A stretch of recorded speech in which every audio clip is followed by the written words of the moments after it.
The Parliament of the Commonwealth of Australia, House of Representatives Standing Committee on Regional Australia, of Droughts and Flooding Rains, inquiry into the impact of the Guide to the Murray-Darling Basin-Plan.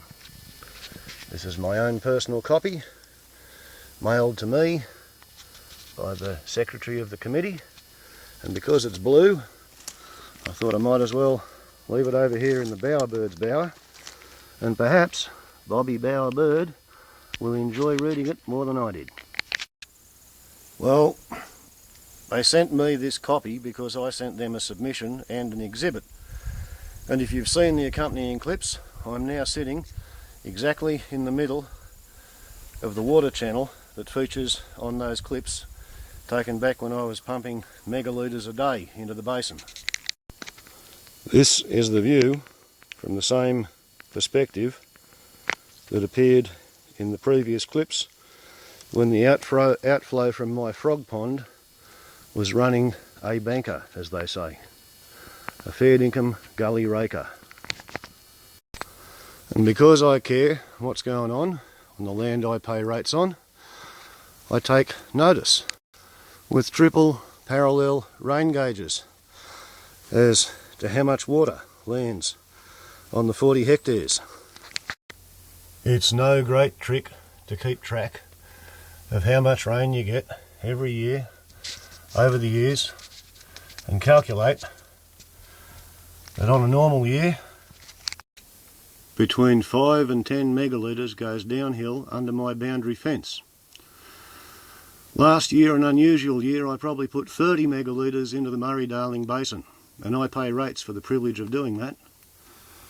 And I'm less than 2 kilometres from the watershed.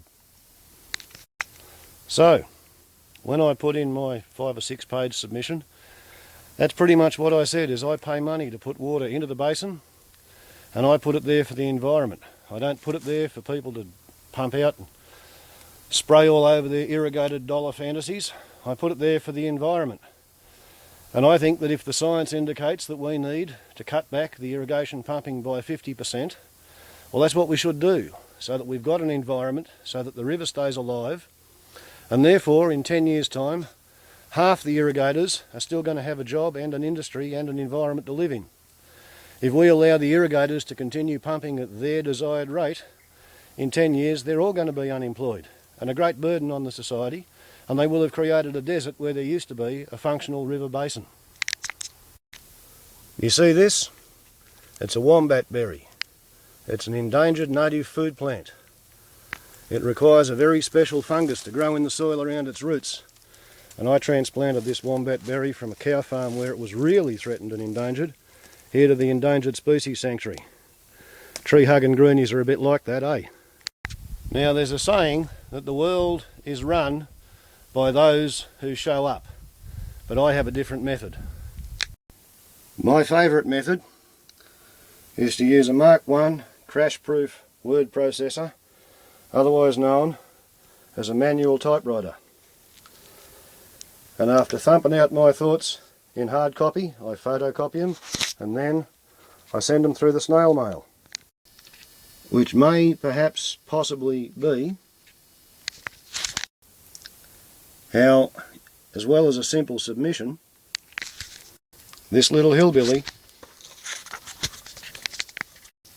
appears to have managed to have doubled the impact of the submission compared to using an email. I justify that strange statement because they published a list of submissions commencing on page 171. So when I found my own name on page 179, listed as interfering busybody number 214, out of the 643 who actually submitted their thoughts on paper or on email, that's when I thought I understood why they'd sent me their 15mm thick glossy photographic covered production. But then I discovered that I'd more or less doubled the impact of my submission, because using snail mail I became exhibit number 4. Out of the 142 people and organisations who were listed as exhibits. So that might be tip 1. For those who would like to alter or influence the way the world works, forget the computer, take up a typewriter and go back to Snailmail, and you will then double the impact of your submission. Now, while I don't claim to have sifted through it and read every line carefully, I have gone through it, scanned it and looked for footnotes to see whether at any point the committee actually paid any attention to what I had said, as a greenie, as a ratepayer, as a landholder and maybe as a tree hugger. The answer is no. I don't appear in any of the footnotes. Their socio-economic studies basically seem to have been greatly influenced by the Irrigation Lobby and the business organisations intent on selling products to that lobby. They took what I would say is token notice of submissions from the Aborigines, in the same way they took token notice of submission from the scientific community. The entire document appears to have been completely swayed by an economic dollar-based fantasy to the effect that the river basin can be better managed by cost accountants than by the ecology itself. So it runs contrary to the entire Gaia hypothesis. It's very concerned about politics and political reputations, utterly focused on the socio-economic impact of not giving the irrigators every drop of water that they want and forcing the environment to sustain itself as best it can on whatever's left over. But the environment comes down at the bottom of the list of recommendations. Identify and assess the viability of environmental works and measures as identified throughout this report and by the community, and implement any viable measures as quickly as possible. Good luck for the environment, if there's any viable measures. Next on the agenda is taxing the water flow. But here's the real source of the magic pudding fantasy, the counter-cyclical trade. Now, this is an idea that rests on the fantasy that because native plants are really good and native animals are pretty good at surviving in dry times when there's not much rain going into the river, therefore it's a really cool idea to pump the river dry in times of drought, because the native ecosystem will survive better than the irrigated dollar plant fantasies of the agriculturalists. Thus, and because they want to ignore all the scientific evidence about how much water needs to go in, and they want to give the environment whatever's left over after the irrigationists have pumped it dry in the drought, because there wouldn't have been much water there anyway. What a wonderful fantasy. Which pretty much means that the Aborigines' submissions about cultural flows being important to the survival of the basin and the maintenance of the tribal structure, that all goes out the window.